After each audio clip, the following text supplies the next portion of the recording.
Video like जरूर कर लीजिए और ऐसे वीडियो लगातार फ्री में पाने के लिए चैनल को तुरंत सब्सक्राइब कर लीजिए और बेल आइकन को जरूर टैप कर लीजिए ताकि आगे भी सारे वीडियो आपको मिलते रहे। यूट्यूब में फॉलो करते हैं तो प्लीज ये वाला फ्री टेलीग्राम चैनल जरूर ज्वाइन कर लीजिएगा। सारे नोटिफिकेशन सारे अपडेट यहीं पे आते हैं, ध्यान रखिए।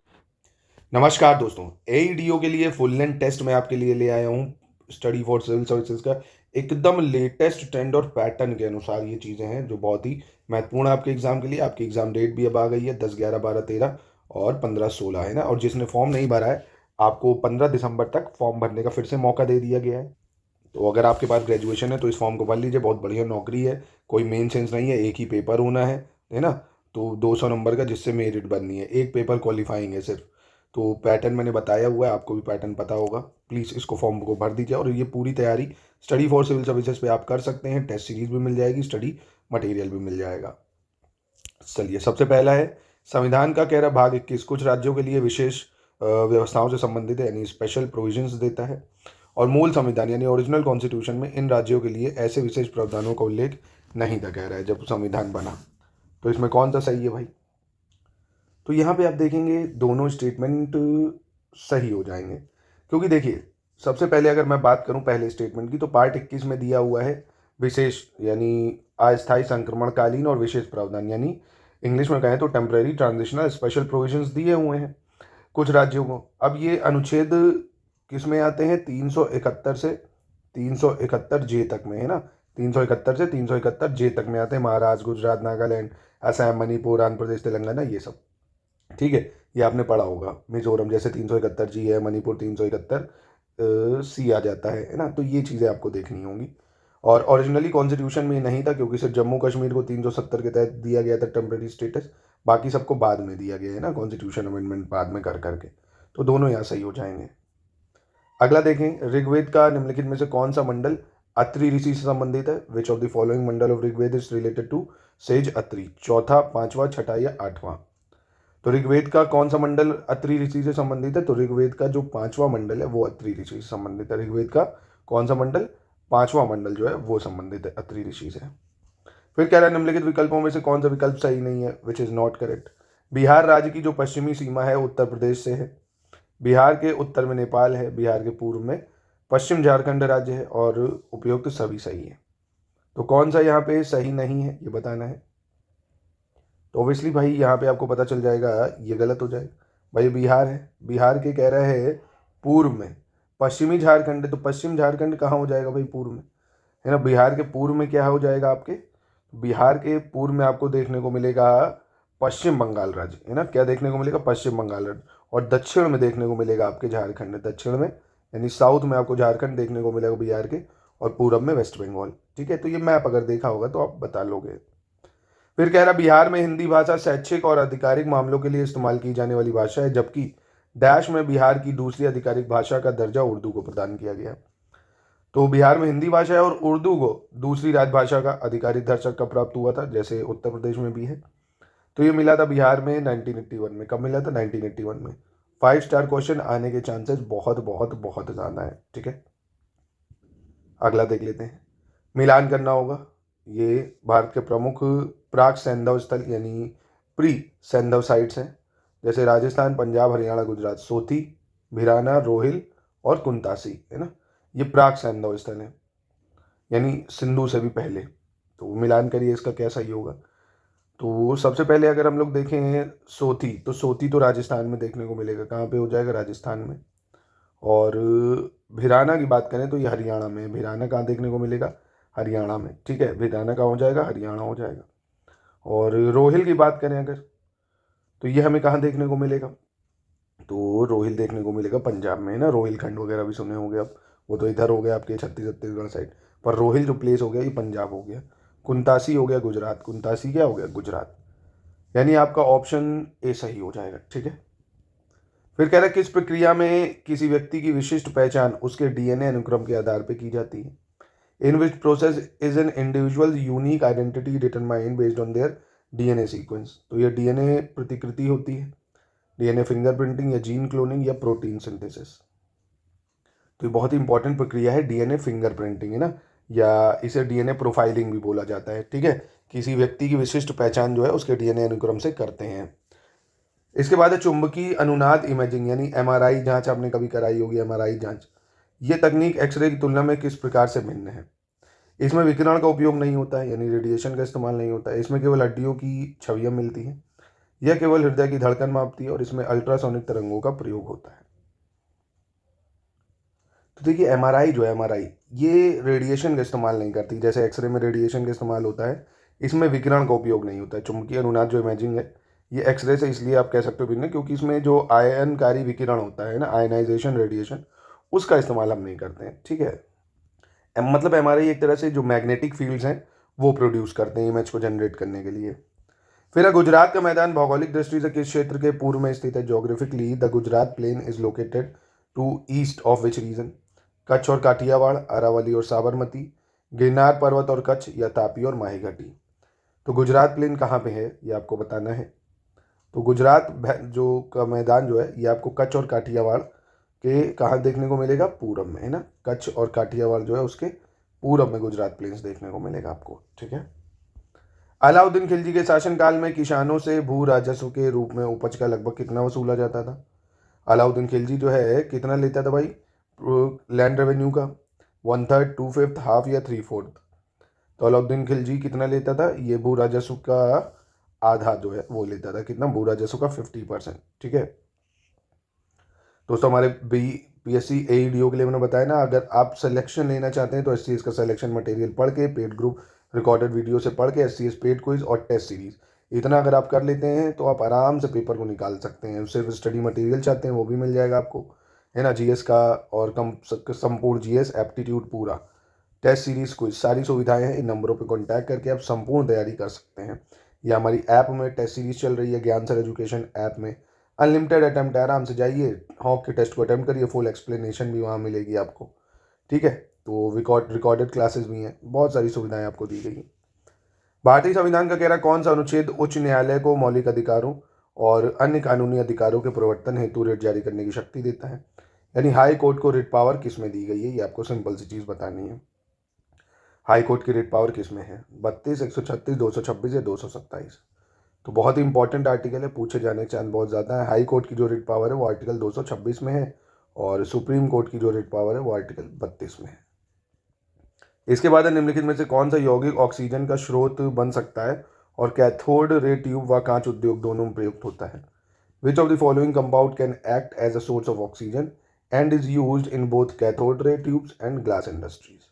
तो barium oxide, calcium oxide, magnesium oxide या जिंक ऑक्साइड? क्या होना चाहिए? तो ये हो जाएगा आपका बेरियम ऑक्साइड। क्या हो जाएगा? Barium oxide. ठीक है, फिर कह रहे हैं डेस्फ्लूरेन और सोवोफ्लूरेन किस प्रकार की औषधियां हैं? डेस्फ्लूरेन, फ्लूरेन और sevoflurane is a type of drugs. तो ये किस टाइप की औषधियां भाई? अंतः सिरा दी जाने वाली एनाल्जेसिक दवाएं, सांस द्वारा दी जाने वाली एनेस्थेटिक एजेंट, या स्थानीय एंटीसेप्टिक यौगिक हैं, या कार्डिक स्टिमुलेंट ड्रग हैं, यानी हृदय की गति बढ़ाने वाली। तो साइंस का प्रश्न ये है आपका इनहेलेशन एनेस्थेटिक एजेंट्स, यानी सांस द्वारा दिए जाने वाले एनेस्थेटिक एजेंट वाली जो दवाएं हैं वो है। ठीक है, इसके बाद कह रहा है फाइलेरिया जो है ये रोग वुचेरिया बैंक्रॉफ्टी नामक गोल कृमि यानी एक राउंडवॉर्म होता है जिसको क्या बोलते हैं? वुचरेरिया बैंक्रॉफ्टी, उसके संक्रमण से होता है। वुचरेरिया बैंक्रॉफ्टी जो है परजीवी के लिए मुख्य वाहक जो है वो कौन है? क्यूलेक्स क्विंकफेसियाटिस। कौन है? क्यूलेक्स क्विंकफेसियाटिस मच्छर। ये एक मच्छर एक तरीके का। तो कौन सा यहाँ पे गलत है कह रहा है ना, तो गलत यहाँ पे कोई नहीं है, दोनों बिल्कुल सही हो जाएंगे। ठीक है, भारत के पहले मधुमेह बायो बैंक को किसके मामले में भारतीय चिकित्सा अनुसंधान परिषद और मद्रास मधुमेह अनुसंधान फाउंडेशन द्वारा स्थापित किया गया है? India first diabetes biobank has been established in dash by Indian Council of Medical Research and the Madras Diabetes Research Foundation. तो इसका क्या सही उत्तर हो जाएगा? तो इसका सही उत्तर क्या हो जाएगा भाई? ये हो जाएगा चेन्नई। क्या हो जाएगा? चेन्नई। भारत का पहला मधुमेह बैंक जो है ये कहाँ पे स्टैब्लिश करा गया है? चेन्नई में, है ना, याद रखिएगा। इसके बाद कह रहे हैं एक पारिस्थितिकी तंत्र की खाद्य श्रृंखला और उससे होने वाले ऊर्जा प्रवाह के संबंध में कौन सा विकल्प सही नहीं? विच of the following statement is not correct regarding the food chain and the energy flow in ecosystem? तो ध्यान से आइए, पढ़ते हैं इसको। कह रहा है ऐसे सभी जीव जो उत्पादक नहीं है वे उपभोक्ता होते हैं। एक अकेला जीव एकाधिक पोषी स्तरों पर भोजन प्राप्त कर सकता है। जीव का पोषी स्तर जितना निम्न होता है उसमें उतनी ही कम ऊर्जा होती है, यानी lower the trophic level of an organism less energy it possesses. खाद्य जल में दो या दो से अधिक खाद्य श्रृंखला शामिल होती हैं, यानी अ फूड वेब कंसिस्ट टू और मोर फूड चेन। तो कौन सा यहाँ पे गलत होगा? तो यहाँ आप देखेंगे सी गलत हो जाएगा, क्योंकि ट्रॉफिक लेवल जितना लोअर होगा एनर्जी लेवल उतना ज़्यादा होता है भाई। अब देखो घास है, घास ने अपना खाना खुद बनाती है भाई, ग्रीन है वो, ऑटोट्रॉफ है, उसको खाया हिरन ने तो हिरन को ज़्यादा एनर्जी मिली। हिरन को खाया शेर ने, शेर को कम एनर्जी मिलेगी, है ना। हिरन को सबसे ज़्यादा मिली घास से भाई, क्योंकि खाना बना ही है जस्ट। फिर हिरन ने जैसे ही खाया वो भागा दौड़ करेगा, उसके पास 10% एनर्जी ट्रांसफ़र होगी अगले वाले में, है ना। तो ये चीज़ गलत हो जाएगी, क्योंकि लोअर ट्रॉफिक लेवल में सबसे ज़्यादा एनर्जी होती है।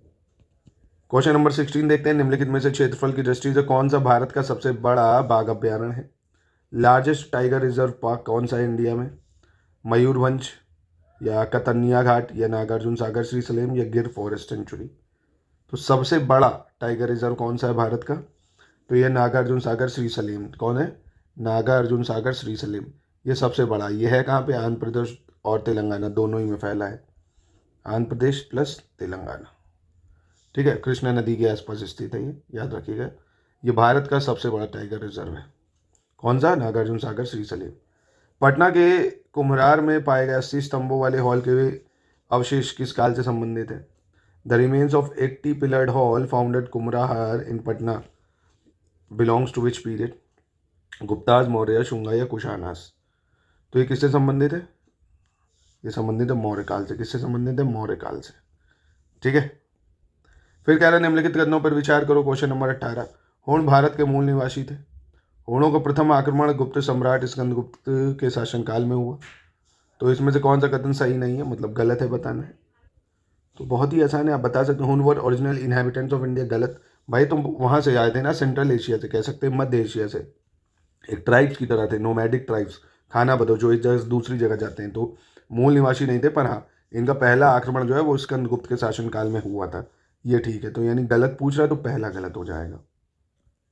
अगला है निम्नलिखित में से भारतीय संविधान का कौन सा अनुच्छेद राष्ट्रपति को वित्त आयोग द्वारा दी गई प्रत्येक सिफारिश को एक स्पष्टीकरण ज्ञापन के साथ संसद के दोनों सदनों के समक्ष रखवाने के लिए अनिवार्य करता है? यानी which of the following article of Indian constitution makes it mandatory for the president to cause every recommendation made by finance commission to be laid before both the houses of parliament along with explanatory memorandum? तो ये कौन सा अनुच्छेद कहता है? ये अनुच्छेद कहता है 281। कौन सा अनुच्छेद? 281 या 281, ठीक है। और वहीं 280 में हमने फाइनेंस कमीशन को रखा है, वित्त आयोग को रखा है। चलो क्वेश्चन नंबर 20 देख लेते हैं। निम्नलिखित में से कौन सा कथन सही होगा, ये आपको बताना है। 1784 के पिट्स इंडिया एक्ट के अंतर्गत भारतीय प्रशासन को ब्रिटिश सरकार के सीधे नियंत्रण में लाया गया था, है ना। पिट्स इंडिया एक्ट के तहत Indian administration brought under the direct control of British government. और वहीं 1833 के चार्टर अधिनियम के तहत बंगाल के गवर्नर जनरल को भारत का गवर्नर जनरल बना दिया गया था, है ना। किसको? बंगाल के गवर्नर जनरल को भारत का गवर्नर जनरल। तो यहाँ पे कौन सा सही है? तो यहाँ पे दोनों स्टेटमेंट आप देखेंगे सही हो जाएगा, ठीक है। और पहला गवर्नर जनरल था कौन भाई, है ना। भारत का पहला गवर्नर जनरल कौन था? तो लॉर्ड विलियम बेंटिक, नाम आपको याद होगा मुझे लगता है। कौन था? लॉर्ड विलियम बेंटिक, ठीक है। फिर निम्नलिखित महान संतों और कवियों में से उस व्यक्ति की पहचान कीजिए जिन्होंने ज्ञान दीपक नामक ग्रंथ की रचना की थी, जो उनकी आत्मकथात्मक कृति मानी जाती है तथा इनका संबंध बिहार से है।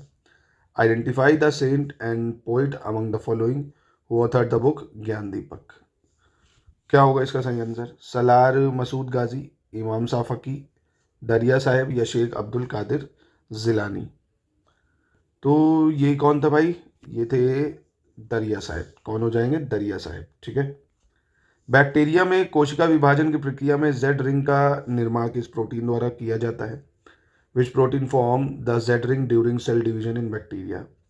तो FTSZ प्रोटीन, ट्यूबुलिन, एक्टिन, या मायोसिन। क्या इसका होना चाहिए सही उत्तर? तो ये हो जाएगा आपका FTSZ प्रोटीन, है ना। FTSZ प्रोटीन जो है ये बैक्टीरिया में कोशिका विभाजन के लिए उत्तरदायी है, एक तरह से, मतलब इसकी प्रोटीन के द्वारा ये होता है जेड रिंग का निर्माण। कौन सा प्रोटीन? FTSZ। फिर कह रहा है एस्पार्टम, क्या कह रहा है? एस्पार्टम के संबंध में कौन सा विकल्प सही नहीं है, यानी गलत है, ये बताना आपको। एस्पार्टम के संबंध में एस्पार्टम एक उच्च कैलोरी वाली कृत्रिम मधुरक है ना, यानी aspartame is a high calorie artificial sweetener. यह 2 अमीनो एसिड एस्पार्टिक एसिड और फेनिलैलनिन से बना है। यह टेबल शुगर से लगभग 200 गुना अधिक मीठा है और यह गर्मी के प्रति संवेदनशील होता है और गर्म करने पर अपनी मिठास खो देता है। तो यहाँ देखो कि पहला गलत हो जाएगा, क्योंकि एस्पार्टम जो है ये बहुत ज़्यादा मीठा होता है, बहुत ज़्यादा ही, मतलब चीनी से लगभग ये मानिए 200 गुना ज़्यादा मीठा होता है। इसलिए इसकी बहुत कम मात्रा ली जाती है, नाम के बराबर। इसलिए वो कैलोरी में कम होता है, हाई नहीं होता है ना। Aspartame is high in calorie, no, low in calorie. भाई इतना ज़्यादा कोई लेगा ही नहीं उसको, है ना। बहुत कम मात्रा की आवश्यकता होती है, इसलिए उपयोग की गई जो कम मात्रा है, इसी के लिए उसको हम गैर पोषक भी कहते हैं, है यानी नॉन न्यूट्रिटिव, या कम कैलोरी वाला मधुरक भी कहते हैं, यानी लो कैलोरी आर्टिफिशियल स्वीटनर बोलते हैं इसको। अब जब भी कोई एस्पार्टम पूछेगा तो उसको बोलोगे लो कैलोरी आर्टिफिशियल स्वीटनर, ठीक है। बाकी ये सब सही हो जाएंगे। कह रहा है चुंबकीय क्षेत्र के संदर्भ में निम्नलिखित में से कौन सा विकल्प सही है, ये बताना है भाई आपको। कह रहा है चुंबकीय क्षेत्र एक अदिश राशि है, यानी स्केलर क्वांटिटी है। इसमें दिशा तो होती है लेकिन परिणाम नहीं होता।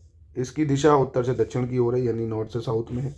चुंबकीय क्षेत्र को टेस्ला में मापा जाता है, यानी इसको मेजर करते हैं हम लोग टेस्ला में। यूनिट उसकी मैग्नेटिक फील्ड की टेस्ला है, कह रहा है। तो देखो सबसे पहले बात करें अगर चुंबकीय क्षेत्र मैग्नेटिक फील्ड, ये तो स्केलर नहीं है, ये वेक्टर क्वांटिटी है। हिंदी में कहें तो सदिश राशि है। कौन सी राशि? सदिश राशि मैग्नेटिक फील्ड। भाई इनके पास दिशा होती है ना, परिणाम और दिशा दोनों ही होती है, ये भी गलत हो गया। और इसका डायरेक्शन नॉर्थ से साउथ नहीं होता है, इसका डायरेक्शन कहाँ होता है? साउथ से नॉर्थ होता है। कहाँ होता है इसका direction? South pole to north pole. हमेशा मैग्नेटिक फील्ड जो है याद रखना साउथ से नॉर्थ जाती है ना, साउथ से नॉर्थ जाती है। पढ़ा होगा एनसीईआरटीज में आपने, इंपॉर्टेंट सवाल है, पूछ सकते हैं ना। और इसकी जो यूनिट होती है कह सकते हैं टेस्ला, है ना, साउथ टू नॉर्थ जाती है, ये जरूर याद रखना। क्वेश्चन 25 देखते हैं। कह रहा बिहार आर्थिक सर्वेक्षण पहली बार वित्त वर्ष 2007-8 के लिए प्रकाशित किया गया था। बिहार इकोनॉमिक सर्वे सबसे पहले कब? 2007-8 में। यह सर्वेक्षण बिहार के जो उप मुख्यमंत्री हैं और वित्त मंत्री सुशील कुमार मोदी द्वारा बिहार विधानसभा में पेश किया गया है। तो यहाँ पे कौन सा सही है? तो यहाँ आप देखेंगे दूसरा सही है। सर्वे जो है ये बिहार लेजिस्लेटिव असेंबली में पेश किया गया है उस समय के deputy CM of and finance minister Sushil Kumar Modi. पहला गलत हो जाएगा यहाँ पे, क्यों? क्योंकि बिहार सरकार ने अपना जो पहला आर्थिक सर्वेक्षण है 2006-7 के लिए, वो 7-8 में प्रयोग करा था, है ना। बिहार के इतिहास में पहली बार था जब राज्य सरकार ने विधानसभा में आर्थिक सर्वेक्षण प्रस्तुत करा था, ये ठीक है, पर 2007-8 नहीं। यहाँ क्या होना चाहिए था? 2006-7, ठीक है, 6-7 के लिए था, 7-8 में पेश किया गया था। इसके बाद कह रहा है संविधान में वर्णित विषय हैं, जैसे लैंग्वेजेस के बारे में 8वीं अनुसूची में दिया, कह रहा है पॉलिटिकल डिफेक्शन यानी दल बदल में 10वीं अनुसूची, और पावर एंड रिस्पॉन्सिबिलिटीज यानी स्थानीय स्वशासन और शक्तियाँ 11वीं अनुसूची, validation of certain act and regulation यानी कुछ अधिनियमों और विनियमों का विधि मान्यकरण। तो यहाँ पे गलत पूछ रहा है भाई कौन सा है, तो यहाँ गलत डी हो जाएगा। Validation of certain act and regulation की बात करें 9 शेड्यूल में है, जिसको पहले कॉन्स्टिट्यूशन अमेंडमेंट एक्ट 1951 से डाला था। बाकी भाषा 8th शेड्यूल में है, और दल बदल 10वीं अनुसूची में है।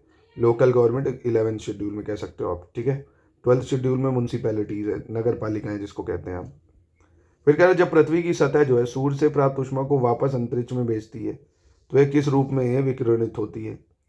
यूवीए रेडिएशन, यूवीसी, इंफ्रारेड या माइक्रोवेव, है ना। When the earth surface send back the heat receive from the sun into space it is radiated in which form? तो किस फॉर्म में रेडिएट होती है? इंफ्रारेड रेडिएशन या अवरक्त विकिरण के तौर पर। बहुत इंपॉर्टेंट सवाल है, जो धरती से वापस जाती है ऑब्जर्व करने के बाद तो अवरक्त किरण के तौर पर जाती है। चलिए अगला देखते हैं। 28 में बताना है आपको सही कौन सा है, ठीक है। कह रहा है 18वीं भारत वन स्थिति रिपोर्ट 2023 के अनुसार भारत का जो वन आवरण है उसमें 1450 वर्ग किलोमीटर की वृद्धि दर्ज की गई है फॉरेस्ट कवर। और टीन फॉरेस्ट रिपोर्ट के अनुसार भारत का जो मैनग्रोव कवर है वो है 4991.68 स्क्वायर किलोमीटर। तो यहाँ पे कौन सा सही है सिर्फ? तो यहाँ पे आप देखेंगे सिर्फ दूसरा सही है, क्योंकि भारत में 18 फॉरेस्ट रिपोर्ट के अनुसार अगर हम देखें तो ट्री और फॉरेस्ट कवर दोनों मिला के, किसमें? ट्री और फॉरेस्ट कवर दोनों मिला के अगर देखें तो 1445.81 वर्ग किलोमीटर की वृद्धि हुई है, फॉरेस्ट और ट्री कवर दोनों को मिला के, ठीक है। तो यहाँ सिर्फ 2 सही हो जाएगा। क्वेश्चन 29 कह रहा है 2011 की जनगणना के अनुसार बिहार की जनसंख्या का कितना प्रतिशत शहरी क्षेत्र में रहता है। What percentage of Bihar population live in urban areas. तो बिहार की शहरी क्षेत्र में रहने वाली जनसंख्या का कितना प्रतिशत है, तो ये है आपका 11.3%। कितना है? 11.3% हिस्सा शहरों में निवास करता है। ठीक है, और राष्ट्रीय औसत क्या है भाई, अगर इंडिया का आप देखेंगे तो 31.2% है ना, 31.2% है, और बिहार की जनसंख्या का 11.3% ही है। फिर कह रहा है कौन से भौगोलिक संकेत यानी जीआई टैग जो है नागालैंड से संबंधित है। नागा मिर्च, Naga tree tomato, Naga sweet cucumber, Naga onion. तो सब में नागा लगाए तो आपका आंसर सारे ही होंगे। नागा मिर्च, Naga tree, Naga tree tomato, Naga sweet cucumber भी है। नागा अनियन नहीं होगा, 1 2 3 हो जाएगा यहाँ पे। ठीक है, इसके बाद अगला क्वेश्चन कह रहा है कि आर्म्स एक्ट 1878 जो है ये लॉर्ड लिटन लाया था, है ना, और इसका जो उद्देश्य था, यह अधिनियम क्या कह रहा था कि यूरोपीय और यूरेशियन लोग ये हथियार रख सकते हैं, बल्कि इंडियंस अगर हथियार रखेंगे तो उन्हें लाइसेंस लेना अनिवार्य होगा, है ना। भाई बहुत ही गंदा एक्ट था ये, दोनों यहाँ सही हो जाएंगे। लॉर्ड लिटन के शासनकाल में आया था आर्म्स एक्ट की यूरोपीय यूरेशियन लोग जितने चाहे हथियार रखें, इंडियंस रखेंगे तो उन्हें लाइसेंस लेना पड़ेगा, और लाइसेंस देने का प्रोसेस बहुत टफ कर दिया था, है ना। तो ये बहुत गंदा कानून आया था। झूमर नृत्य महोत्सव भारत के किस राज्य में फसल के मौसम और त्योहारों के दौरान आयोजित होता है? कौन सा? झूमर डांस फेस्टिवल। तो इसका सही उत्तर क्या हो जाएगा? झूमर डांस फेस्टिवल कहाँ होता है? झारखंड में होता है, झारखंड में। ठीक है, फिर कह रहा है गुप्त उष्मा के बारे में कौन सा कथन गलत है? Which statement is wrong about latent heat. कह रहा है भाप के वाष्पीकरण की जो गुप्त उष्मा है 536 कैलोरी पर ग्राम है, यानी latent heat of vaporization of steam is 536 calorie per gram. Latent heat of fusion of ice 80 calorie per gram है, और इसे एल द्वारा दर्शाया जाता है, और इसकी एसआई जो यूनिट है वो कैलोरी पर ग्राम या किलो कैलोरी पर किलोग्राम है। ठीक है, और फॉर्मूला कह रहा है L is equal to Q upon M square है। तो यहाँ पे कौन सा गलत हो जाएगा? तो यहाँ पे गलत हो जाएगा ऑप्शन डी। लेटेंट हीट का फॉर्मूला होता है L is equal to Q upon M, है ना, या Q is equal to M L हो जाएगा, मल्टीप्लाई कर दो तो L is equal to Q upon M. ठीक है, फिर कह रहा है जैन धर्म का जो सिद्धांत है पंच महाव्रत, इसके बारे में कौन कथनों पर विचार करना है, कौन सा कथन यहाँ पे सही होगा आपका? ठीक है, अस्तेय, अहिंसा, सत्य, परिग्रह और ब्रह्मचर्य। भाई जैन के 5 महाव्रत थे, कौन कौन से थे? अस्तेय, ठीक है, अस्तेय यानी चोरी ना करना। भाई अस्तेय का मतलब क्या हो जाएगा? चोरी ना करना। और फिर अहिंसा हो जाएगा भाई, नॉन वायलेंस। सत्य, हमेशा सच बोलना। और यहाँ पे होना चाहिए था आपका परिग्रह नहीं, अपरिग्रह होना चाहिए था। अपरिग्रह मतलब किसी भी प्रकार की संपत्तियों का संग्रह ना करना। और ब्रह्मचर्य यानी 1 2 3 5 सही है, अपरिग्रह होना चाहिए था। ठीक है, इसके बाद निम्नलिखित में से कौन अपघटक का उदाहरण नहीं है? Which of the following is not an example of decomposer? Virus, bacteria, fungi या इंसेक्ट। अपघटक का उदाहरण कौन नहीं है इसमें से? तो वायरस जो है ये डिकम्पोजर नहीं है, बाकी बैक्टीरिया, फंजाई, इंसेक्ट ये सब आपके डिकम्पोजर है। वायरस, विषाणु जो है इसको अपघटक नहीं माना जाता है। क्यों? क्योंकि यार ये पहली चीज जो जीवित कोशिकाएं हैं उनके बाहर निष्क्रिय होते हैं ना। अगला देखते हैं 36 नंबर क्या कह रहा है। कह रहा है 1662 में पुर्तगाल की राजकुमारी कैथरीन ऑफ ब्रेगेंजा के विवाह के साथ बॉम्बे के द्वीप जो है वो इंग्लैंड के राजा चार्ल्स द्वितीय को दहेज में दिए गए थे। चार्ल्स द्वितीय ने बाद में इन द्वीपों को फ्रेंच ईस्ट इंडिया कंपनी को वार्षिक 10 पाउंड जो है इसके रूप में, मतलब 10 पाउंड के रूप में किराए पे दे दिया था फ्रेंच को। तो कौन सा यहाँ सही है भाई? तो यहाँ आप देखेंगे पहला सही है, दूसरा इसलिए गलत है क्योंकि जो चार्ल्स सेकेंड थे, है ना, चार्ल्स सेकेंड, इन्होंने ईस्ट इंडिया कंपनी को दिया था किराए पे, ना कि फ्रेंच ईस्ट इंडिया कंपनी को। ठीक है, वो भी कब दिया था, समय याद रखना अगर, तो 1668 में। ठीक है, 1668 में। इसके बाद कह रहा है भारत में आयकर प्रणाली के अनुसार एक वित्तीय वर्ष में अर्जित आय का जो मूल्यांकन है वो निर्धारण वर्ष में किया जाता है, और वित्तीय वर्ष 24-25 में अर्जित आय का आकलन जो है किस निर्धारण वर्ष में किया जाएगा? यानी 24-25 का जो फाइनेंशियल ईयर है इसका एस्टिमेशन असेसमेंट ईयर क्या होना चाहिए? तो ये होगा हमेशा आपका उसके अगले वर्ष 25-26 में, है ना। इसका आकलन हमेशा उसके अगले वर्ष होता है। अगला कह रहा है 1917 में स्थापित पटना विश्वविद्यालय भारतीय उपमहाद्वीप का क्रम अनुसार कौन सा सबसे पुराना स्वतंत्र विश्वविद्यालय है? Patna university established in 1970 is the oldest independent university in the Indian subcontinent in chronological order. तो ये कौन से नंबर का है भैया पटना यूनिवर्सिटी? तो ये 7वें नंबर का है। मतलब भारतीय उपमहाद्वीप का अगर आप देखें तो 7वां सबसे पुराना स्वतंत्र विश्वविद्यालय है। ठीक है। भारत के मुख्य न्यायाधीश की नियुक्ति संबंधी परामर्श प्रक्रिया संविधान के किस अनुच्छेद में कह रहा है? Which article of the constitution provide for the consultation process for the appointment of chief justice of India?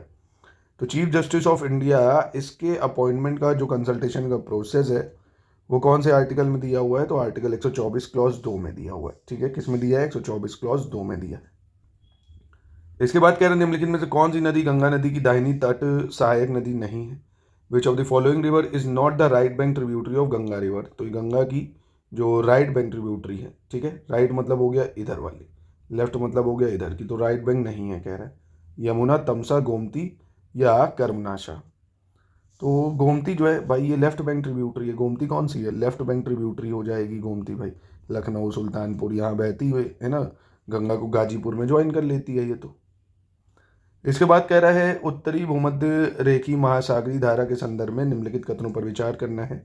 North equatorial current की बात कर रहा है, नॉर्थ इक्वेटोरियल करंट। ठीक है, नॉर्थ इक्वेटोरियल करंट कह रहे हैं धारा मुख्य रूप से प्रशांत और अटलांटिक महासागर में 5 से 10 डिग्री उत्तरी अक्षांश के बीच बहती है और यह धारा प्रशांत महासागर और अटलांटिक महासागर में पश्चिम से पूरब यानी ये फ्लो करती है from west to east in the Pacific and Atlantic ocean. कौन सा यहाँ पे सही होगा भाई? तो यहाँ कोई नहीं सही है, क्योंकि नॉर्थ इक्वेटोरियल करंट की अगर बात करें तो ये भूमध्य रेखी धारा जो है ना, यानी नॉर्थ इक्वेटोरियल करंट जो है ये पहली चीज़ चलती है 10 डिग्री से 20 डिग्री प्रशांत और अटलांटिक महासागर में 10 से 20 डिग्री लैटिट्यूड में चलती है, उत्तरी अक्षांश है ना, 10 से 20 डिग्री उत्तरी अक्षांश में चलती है।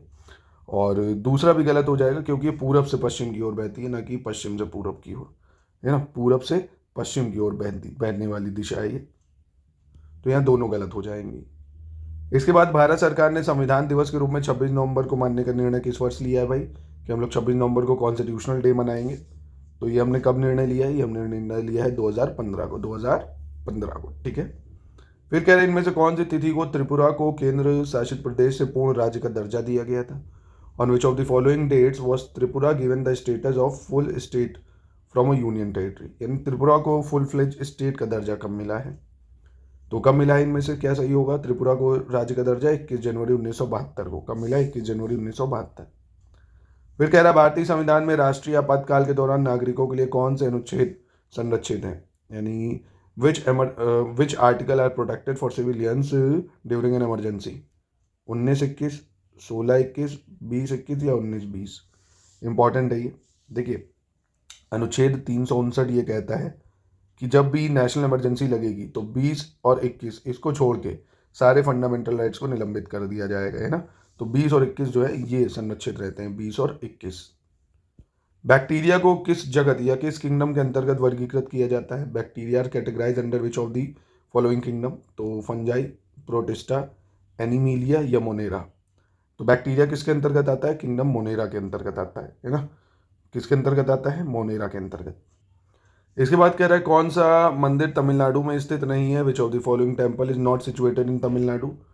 तो कांची कैलाशनाथ मंदिर, बृहदेश्वर मंदिर, महाबलीपुरम मंदिर या बृहदेश्वर मंदिर, नहीं ब्रह्मेश्वर मंदिर, माफ कीजिएगा। तो यहाँ पे आप देखेंगे जो ब्रह्मेश्वर मंदिर है ये आपका उड़ीसा में है। कहाँ पे है? उड़ीसा में है ये। ठीक है, उड़ीसा में है, बाकी ये तीनों आपके तमिलनाडु में है। चलिए अगला देख लेते हैं। फॉस्फोरस के बारे में कौन सा विकल्प सही है बताना है आपको, कौन सा सही हो जाएगा।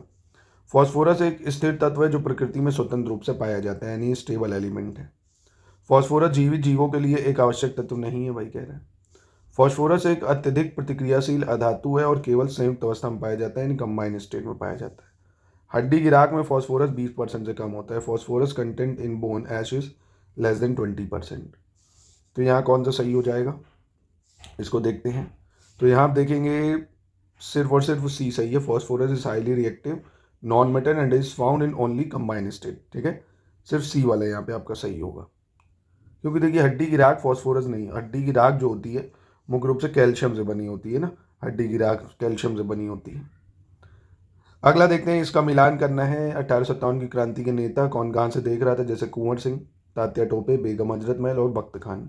ठीक है, कौन कहाँ से लीड कर रहा था? बहुत फेमस सवाल पूछा जाता है। कुंवर सिंह बिहार से, तात्या टोपे कानपुर से, बेगम हजरत महल लखनऊ से, बख्त खान दिल्ली से। चारों सही हो जाएंगे यहाँ पे। 49 देखते हैं, कह रहा बिहार की राजनीतिज्ञ स्वर्गीय रघुवंश प्रसाद सिंह 11वीं लोकसभा के लिए निर्वाचित हुए थे भाई। उन्होंने 11वीं लोकसभा में ग्रामीण विकास मंत्री के रूप में काम भी किया था। कह रहा कौन सा सही नहीं है। तो यहाँ हम देखेंगे बिहार के जो राजनीतिज्ञ थे स्वर्गीय रघुवंश प्रसाद सिंह 11वीं लोकसभा के लिए निर्वाचित हुए। किसमें? पहली बार 11वीं लोकसभा के लिए निर्वाचित हुए, ठीक है ये। पर दूसरा स्टेटमेंट जो है वो गलत हो जाएगा, क्योंकि 11वीं लोकसभा में उनको ऊर्जा राज्य मंत्री के रूप में कार्य दिया गया था, ग्रामीण विकास मंत्री के तौर पे नहीं। ठीक है, तो ये गलत है, ऑप्शन 2 गलत हो जाएगा। भाई गलत पूछ रहा है? नहीं पूछ रहा, विच इज़ नॉट करेक्ट। कौन सा सही नहीं है? हाँ तो यही तो हुआ, which is not correct, option B is not correct. अगला है माउंट एवरेस्ट के बाद पृथ्वी पर दूसरा सबसे ऊंचा पर्वत गॉडविन ऑस्टिन या केटू की ऊंचाई क्या है भाई? माउंट केटू की ऊंचाई कितनी है? तो इसका सही उत्तर क्या हो जाएगा? माउंट केटू की ऊंचाई कितनी है? फैक्ट याद रखना, 8611 मीटर। कितनी है? 8611 मीटर। ठीक है, माउंट केटू सेकेंड हाईएस्ट माउंटेन कह सकते हो माउंट एवरेस्ट के बाद, जो कि काराकोरम रेंज में पड़ता है, 8611 मीटर। अब अगले में कह रहा है कौन सा विकल्प सही है, इसमें से बताना which option is correct. Patna उच्च न्यायालय की जो स्थापना है, कह रहा है वो 3 फरवरी 1916 को हुई थी। पटना उच्च न्यायालय का उद्घाटन तत्कालीन वायसराय लॉर्ड हॉर्डिंग ने किया था। और पटना उच्च न्यायालय के जो पहले मुख्य न्यायाधीश थे वो सर एडवर्ड मेनार्ड डेस चैम्स चैमियर थे। ठीक है, कौन सा सही है यहाँ पे? तो यहाँ पे आप देखेंगे तीनों सही हैं। ठीक है, इसके बाद कह रहा है विमान में अल्टीमीटर उपकरण का जो मुख्य उपयोग है किस उद्देश्य के लिए किया जाता है? What was the main purpose of the altimeter instrument in an aircraft? वायु की दिशा और गति मापने के लिए, विमान के मुड़ने की गति और कोण मापने के लिए, समुद्र तल से विमान की ऊंचाई मापने के लिए, या वायु के सापेक्ष विमान की गति मापने के लिए। तो इसका हम लोग अल्टीमीटर का यूज करते हैं समुद्र तल से विमान की ऊंचाई मापने के लिए ना, to measure the altitude of aircraft above sea level. अगला देख लेते हैं 53। निम्नलिखित में से कह रहा है कौन सा विकल्प त्योहारों और उनके संबंधित राज्यों के बीच सही है, ये आपको बताना है। जैसे ब्रह्मा महोत्सव, अम्बुबाची मेला, देहिंग पटकई और मधुश्रावणी, कौन सा किस राज्य में मनाया जाता है? जैसे ब्रह्मा महोत्सव है, इसको मुख्य रूप से हम लोग आंध्र प्रदेश में देखते हैं मनाया जाता है। कहाँ पे? आंध्र प्रदेश में। अम्बुबाची मेला बहुत फेमस कामाख्या मंदिर में मेला लगता है, ये असम में अम्बुबाची मेला कामाख्या मंदिर में। और दीहिंग पटकई अरुणाचल प्रदेश में लगता है, और मधुश्रावणी लगता है बिहार में। तो यहाँ ऑप्शन ए सही हो जाएगा आपका। ठीक है, क्वेश्चन 54 देख लेते हैं। कह रहे हैं लीजन ऑफ ऑनर फ्रांस का सर्वोच्च नागरिक और सैन्य सम्मान है, जिसकी स्थापना नेपोलियन बोनापार्ट ने 1802 में करी थी। प्रधानमंत्री नरेंद्र मोदी 2023 में एवं प्रख्यात लेखक सांसद जो शशि थरूर हैं 2024 में इस सम्मान से सम्मानित हुए हैं। तो क्या ये सही है कह रहे हैं? तो यहाँ आप देखेंगे दोनों सही हैं। ये न्यूज़ में रहा है इसलिए इससे पूछा जा सकता है ये वाला भी सवाल। बिल्कुल दोनों स्टेटमेंट करेक्ट हो जाएंगे।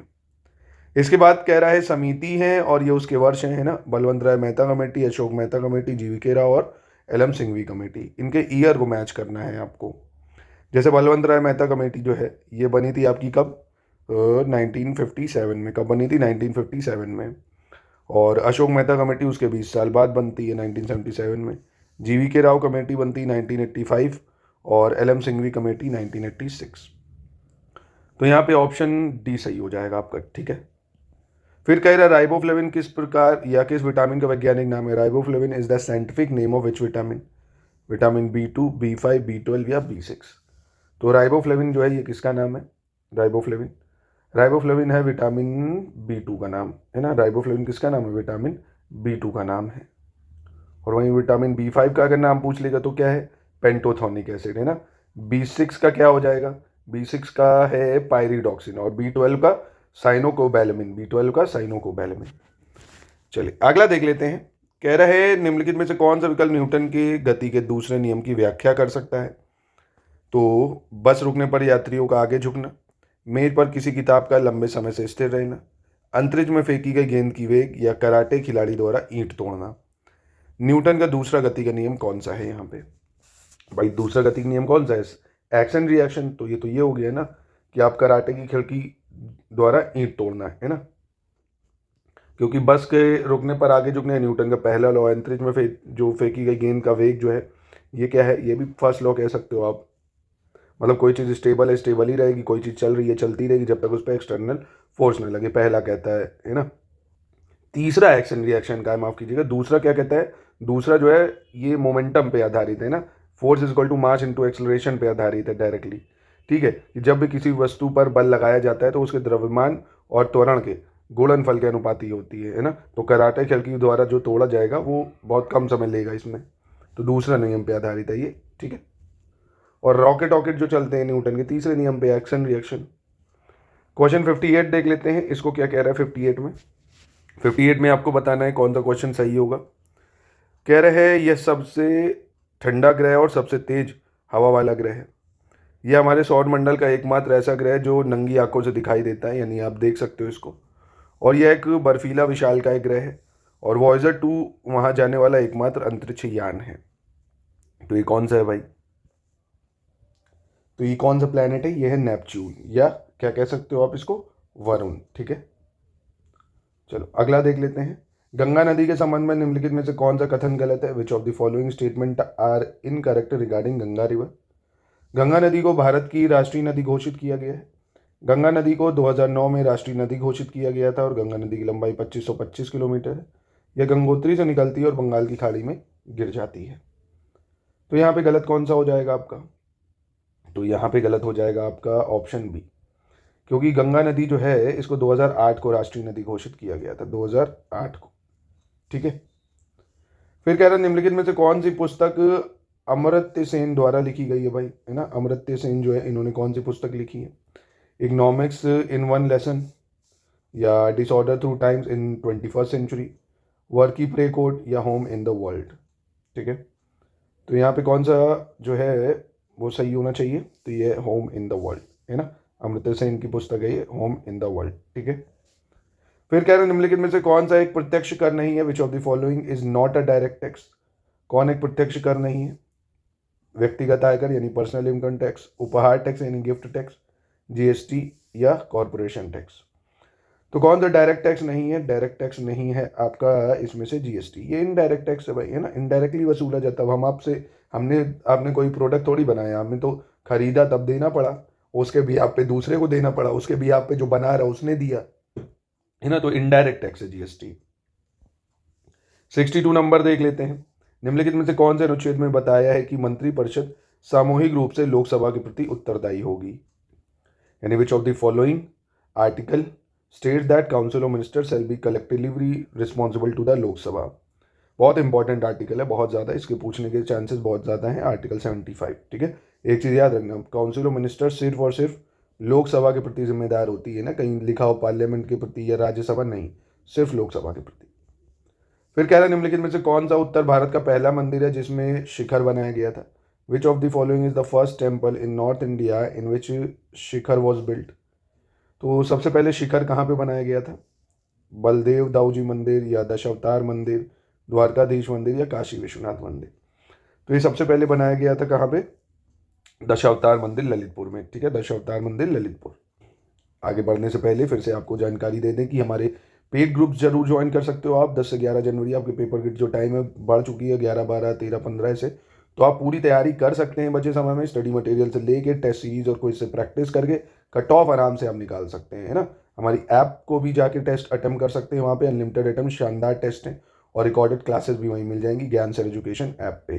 ठीक है, बिहार का प्रसिद्ध सोनपुर पशु मेला किन दो नदियों के संगम पर आयोजित किया जाता है भाई। जो सोनपुर कैटल फेयर है वो कहाँ पे आयोजित होता है भाई, तो यह आयोजित होता है आपका गंगा और गंडक नदी के संगम पर, है ना। सोनपुर मेला कहाँ लगता है, गंगा और गंडक नदी के संगम पर। फिर कह रहा है ग्रेशम का नियम किससे संबंधित है। Gresham law is related to which of the following. तो ग्रेशम लॉ किससे संबंधित है भाई, सर्कुलेशन ऑफ करेंसी और सप्लाई एंड डिमांड, टैक्सेशन, या share market.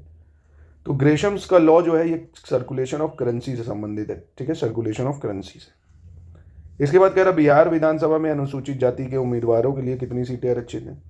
In Bihar legislative assembly dash seats are reserved for candidates belonging to the scheduled caste. तो Bihar legislative assembly में कितनी सीटें रिजर्व हैं, तो शेड्यूल कास्ट के लिए 38 सीटें रिजर्व हैं। कितनी है, 38 सीट्स रिजर्व हैं। अगला देखते हैं।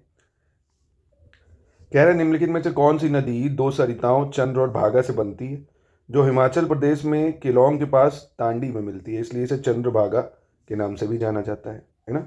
विच of the following river is form by two stream Chandra and Bhaga which is joint at Tandi near Keylong in Himachal Pradesh. Chandrabhaga के नाम से भी जानते हैं। तो बहुत ही फेमस हमारी नदी है, वन एंड ओनली चेनाब नदी। ठीक है, निम्नलिखित में से कौन सा कथन असत्य है? कह रहा है which of the following statement is false.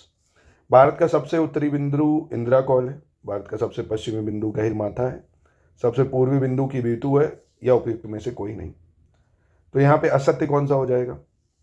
सबसे पश्चिमी बिंदु जो है वो कौन सा है? यहाँ पे सबसे पश्चिमी बिंदु है गुहार मोती, जो कि गुजरात में है ना, इसलिए गलत हो जाएगा। भारत में शून्य आधारित बजट प्रणाली कब आई थी भाई? जीरो बेस्ड बजट हम कब लेके आए थे? जीरो बेस्ड बजट प्रणाली तो ये भारत में सबसे पहले आई थी 1983 में। कब आई थी? 1983 में आई थी, याद रखिएगा। ठीक है, बहुत इंपॉर्टेंट है, 1983 में। दोस्तों टेस्ट को लगाइए, जाके ऐप में लगाइए, ज्ञान सर एजुकेशन ऐप में, वहाँ एक्सप्लेनेशन भी मिलेंगे। पहले क्या आप पूरा अटेम्प्ट करेंगे 100 क्वेश्चन, तो आपको रैंक पता चल जाएगी कि आपकी रैंक कितनी बन रही है, कितने क्वेश्चन सही हो रहे हैं, कितने गलत हो रहे हैं, कॉग्निटिव माइंडसेट आपका क्या कह रहा है, कितने तुक्के बना पा रहे हो। तो टेस्ट को लगाओ जरूर। यहाँ पे तो एक्सप्लेनेशन मैं आपको 4-5 टेस्ट का ही दे पाऊंगा, सारे टेस्ट नहीं। वहाँ पे आपको सारे टेस्ट मिल जाएंगे, उनको प्लीज़ अटेम्प्ट करिए जाके। ठीक है, और बहुत ही कम प्राइजेस में, शायद कितना 499 में है, आपको देखो मिल जाएंगे पूरे 20 टेस्ट, है ना। तो लगा लो जाके आप।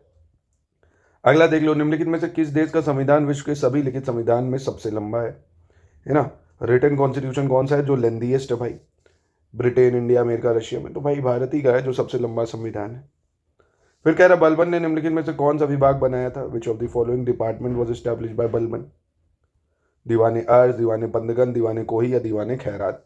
तो बलबन ने बनाया था कौन सा डिपार्टमेंट? दीवाने अर्ज। कौन सा बनाया था? दीवाने अर्ज। ठीक है, और दीवाने बंदगन की बात करिए, फिरोज शाह तुगलक के द्वारा बनाया गया था। दीवाने कोही जो है ये मोहम्मद बिन तुगलक ने बनाया था, और दीवाने खैरात फिरोज शाह तुगलक ने बनाया था। ठीक है, फिर ये रिपोर्ट है, कौन सी रिपोर्ट कौन जारी करता है ये पूछ रहा है आपसे। जैसे मानव विकास रिपोर्ट, विश्व आर्थिक दृष्टिकोण, विश्व निवेश रिपोर्ट, उत्सर्जन अंतर रिपोर्ट।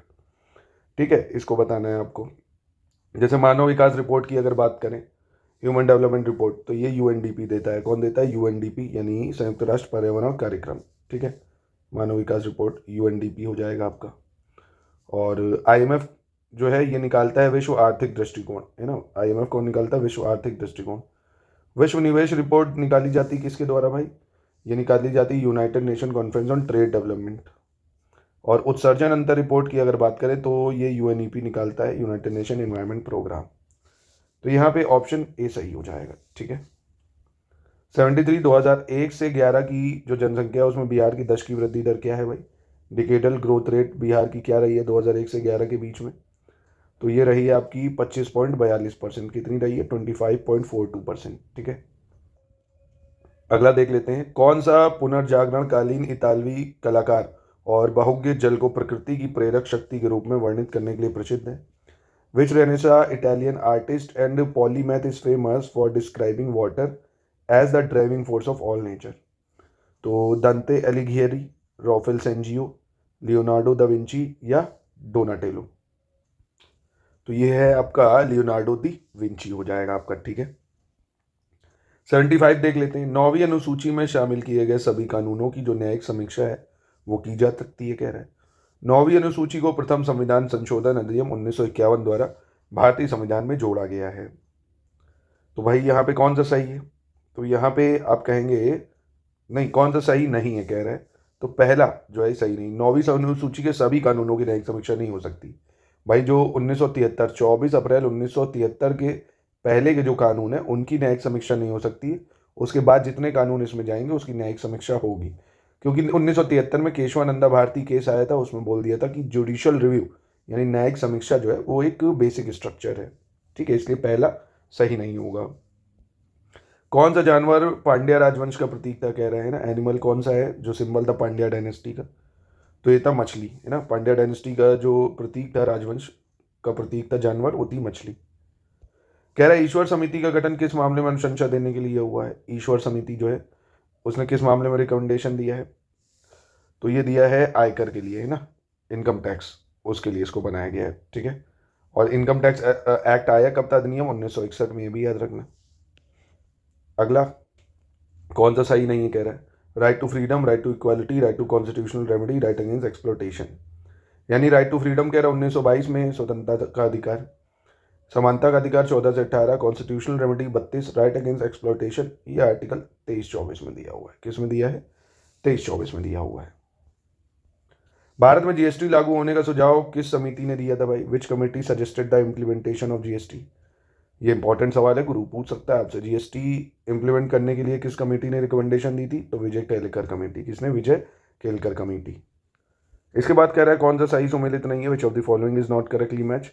जैसे अनशन, डेट्रॉइट, मॉस्को, ओसाका, कौन किसके लिए प्रसिद्ध है कह रहा है? जैसे अनशन है ना, ये लोहा और इस्पात के लिए है। डेट्रॉइट ऑटोमोबाइल के लिए। मॉस्को जो रूस की राजधानी है, ये पोत निर्माण के लिए नहीं है, ये मोटर वाहन उद्योग वगैरह है। और रासायनिक जो यानी केमिकल इंडस्ट्रीज कह सकते हो, जो कि कैपिटल है रशिया की। ओसाका वस्त्र उद्योग, ये भी सही हो जाएगी, है ना, यानी मॉस्को नहीं होगी यहाँ। चौसा युद्ध कह रहा 1539 में शेरशाह और हुमायूं के बीच लड़ा गया था। और दिल्ली में दीनपना हुमायूं की दूसरी राजधानी है। Dinpanah at Delhi was Humayun second capital. कौन सा यहाँ पे गलत होगा?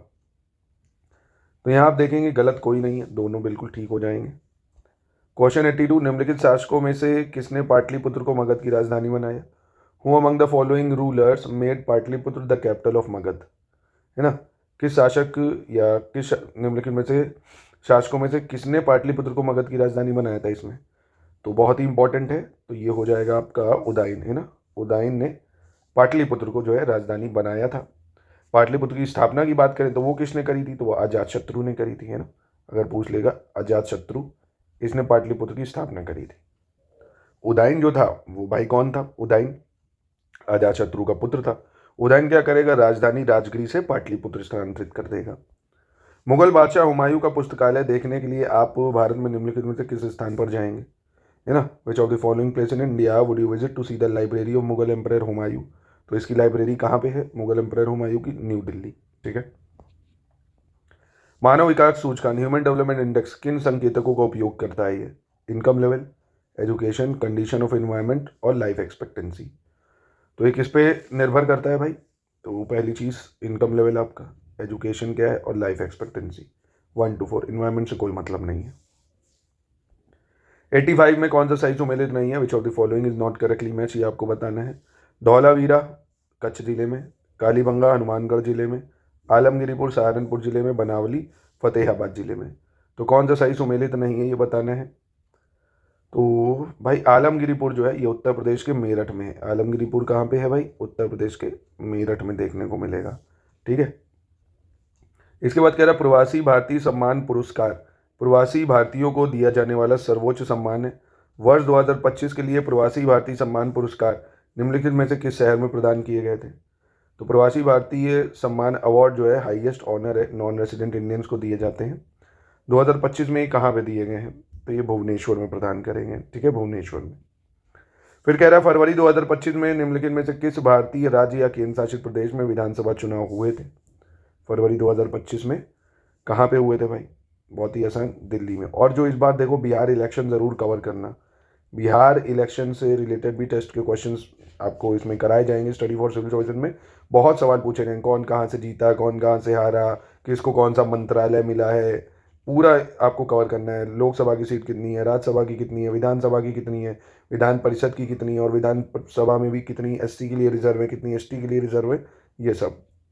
हाल ही में लोकसभा में त्रिभुवन सहकारी विश्वविद्यालय विधेयक 2025 पारित हुआ है।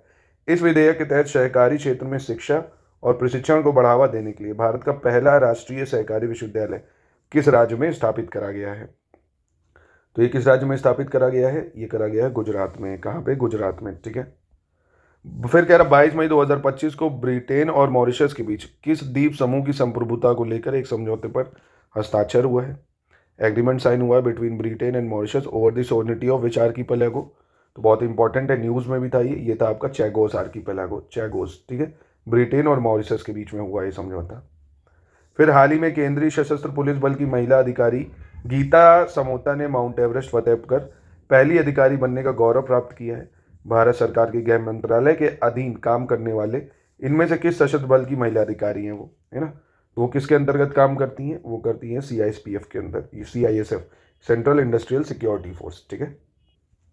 अगला देखते हैं। कह रहा अंतर्राष्ट्रीय मंच पर हिंदी की उपस्थिति बढ़ाने के लिए 10 जनवरी को विश्व हिंदी दिवस मनाया जाता है। 10 जनवरी को विश्व हिंदी दिवस मनाया जाता है। वर्ष 2025 को हिंदी दिवस की थीम क्या रही है? पहली चीज़ डेट भी याद रखना कि 10 जनवरी को वर्ल्ड हिंदी डे मनाते हैं। इस बार की थीम क्या रही है इनमें से? तो हिंदी एकता और सांस्कृतिक गौरव की वैश्विक आवाज़ क्या रही है? Global voice of Hindi unity and cultural pride, ठीक है, थीम रही है ये इस बार। अगला देखते हैं दोस्तों, बीपीएससी एईडीओ का सिलेक्शन मटेरियल आप ले सकते हैं हमारे पेड क्विज और एससीएस के जो टेस्ट सीरीज है वो भी प्राप्त कर सकते हैं इन नंबरों पे कांटेक्ट करके। अच्छा, क्विज में आपको क्या डेली इसी तरह के क्वेश्चंस की प्रैक्टिस करा दी जाएगी 1800 मोस्ट एक्सपेक्टेड सवालों की। चलिए अगला देख लेते हैं। ये टेस्ट सीरीज और कोर्सेज भी चल रहे हैं, वीडियोस देखना चाहते हैं तो ज्ञान सर एजुकेशन ऐप पे पूरी क्लासेस को पढ़ सकते हैं। निम्नलिखित में से कह रहा है किसे जनवरी 2025 में एस सोमनाथ की जगह भारतीय अंतरिक्ष अनुसंधान संगठन का अध्यक्ष और अंतरिक्ष विभाग का सचिव नियुक्त किया गया है? तो किसको नियुक्त किया गया है भैया? इसरो का अध्यक्ष। तो बहुत ही आसान है और काफ़ी इंपॉर्टेंट पूछे जाने के चांस है। वी नारायण। कौन है? वी नारायणन, ठीक है। फिर कह रहा मार्च 2025 में पंजाब के किस वन्यजीव अभ्यारण्य को राज्य का पहला तेंदुआ सफारी स्थल बनाने का प्रस्ताव दिया गया है ना? कौन सी वाइल्ड लाइफ सेंचुरी है पंजाब की जिसको स्टेट का फर्स्ट लियोपर्ड सफारी साइट बनाने की बात करी गई है? तो ये है आपका झज्जर बचौली वन्यजीव अभ्यारण्य, Jhajjar Bachauli wild life sanctuary. इसके बाद है मई 2025 में 78वें कांस फिल्म फेस्टिवल की जो मेज़बानी है वो किस देश ने की है? 78 कान फिल्म फेस्टिवल जो है ये कहाँ पे हुआ है? तो ये हुआ है फ्रांस में। कहाँ पे हुआ है? फ्रांस में। फिर कह रहा हाल ही में प्रधानमंत्री मोदी ने Ghana, Trinidad Tobago, Argentina, Brazil, Namibia का दौरा किया और प्रधानमंत्री मोदी की इनमें से कौन से देश की यात्रा 57 वर्षों में किसी भारतीय प्रधानमंत्री की पहली यात्रा थी? तो ये कौन से देश की यात्रा थी? तो ये थी आपकी अर्जेंटीना और ब्राज़ील, है ना। 57 सालों में पहली बार किसी भारतीय प्रधानमंत्री ने यहाँ विजिट किया अर्जेंटीना और ब्राज़ील में। मोदी जी कोई देश छोड़ेंगे नहीं, सब घूम के मानेंगे। उनका ड्रीम है जब तक प्रधानमंत्री रहूंगा सब घूम डालूंगा और धनाधन कागज बनवाऊंगा। देख कागज पे कागज, सबसे कहो कागज बनवाओ और कोई काम नहीं। रुपए ऊपर देखो कहाँ जा रहा, कोई मतलब नहीं। फॉरेन पॉलिसीज की छीछा लेदर है सब, पर फिर भी पता नहीं वोट पड़ रहे हैं, धनाधन वोट पड़ रहे हैं। कह रहे निम्नलिखित में से किसे सामाजिक आर्थिक रूप से पिछड़े समुदायों के लिए पर्यावरणीय न्याय का पक्ष समर्थन करने हेतु 2025 टाइम अर्थ अवार्ड्स में सम्मानित किया गया है? Who among the following was honored at the 2025 Time Earth Award for advocating for environmental justice for marginalized communities? तो ये किसको करा गया है? ये करा गया सिलासी अतादिका को, सिलासी अतादिका। फिर कह रहा है संयुक्त राष्ट्र मुख्यालय न्यूयॉर्क में आयोजित महिलाओं की स्थिति पर संयुक्त राष्ट्र आयोग के 69वें सत्र में भारत का प्रतिनिधित्व किसने किया है भाई? तो भारत का प्रतिनिधित्व इसमें करा है किसने? अन्नपूर्णा देवी ने। किसने करा है? अन्नपूर्णा देवी ने। इसके बाद कह रहा है निम्नलिखित में से कौन से भारतीय शहरों को रामसार कन्वेंशन के तहत आर्द्र भूमि शहर के रूप में मान्यता प्राप्त है? Which of the following Indian cities are recognized as wetland cities under the Ramsar convention? तो ये कौन सी भाई? इनमें से एक है इंदौर, एक है उदयपुर, है ना। कौन कौन है? इंदौर और उदयपुर। मतलब ये भारतीय शहर है जो रामसार कन्वेंशन के तहत मान्यता प्राप्त है। चलिए फिर कह रहा हाल ही में बिहार पद्मश्री जगदम्बा देवी को श्रद्धांजलि देने के लिए प्रसिद्ध कलाकार बहुआ देवी और अन्य के मार्गदर्शन में मधुबनी पेंटिंग संस्थान में 18.69 वर्ग मीटर की एक बड़ी मधुबनी पेंटिंग बनाई गई। जगदम्बा देवी को कला के क्षेत्र में उनके योगदान के लिए किस वर्ष पद्मश्री पुरस्कार से सम्मानित किया गया? इस तरह के सवाल पूछे जाते हैं। तो ये करा गया था पद्मश्री से सम्मानित 1975 को, 1975 को, ठीक है। अंतिम प्रश्न देख लेते हैं। अंतिम प्रश्न 8 मार्च 2025 को मुख्यमंत्री नीतीश कुमार ने बिहार का कश्मीर कहे जाने वाले किस स्थान पर वाल्मीकि महोत्सव 2025 का शुभारंभ किया है ना। तो बिहार का कश्मीर कहा जाता है किसको भाई? तो ये पश्चिमी चंपारण जिले का वाल्मीकि नगर, है ना। यहाँ पे वाल्मीकि महोत्सव मनाया है। कहाँ पे? Valmiki Nagar in western Champaran district. तो 100 में से कितने आपके सवाल सही हुए हैं ये भी आप देख सकते हैं। अगर नहीं देखा है तो हमारी ऐप पे जाके अनलिमिटेड अटेम्प्ट है, लाइव रैंकिंग है, वहाँ से भी चेक कर सकते हैं। ऐप का नाम है ज्ञान सर एजुकेशन।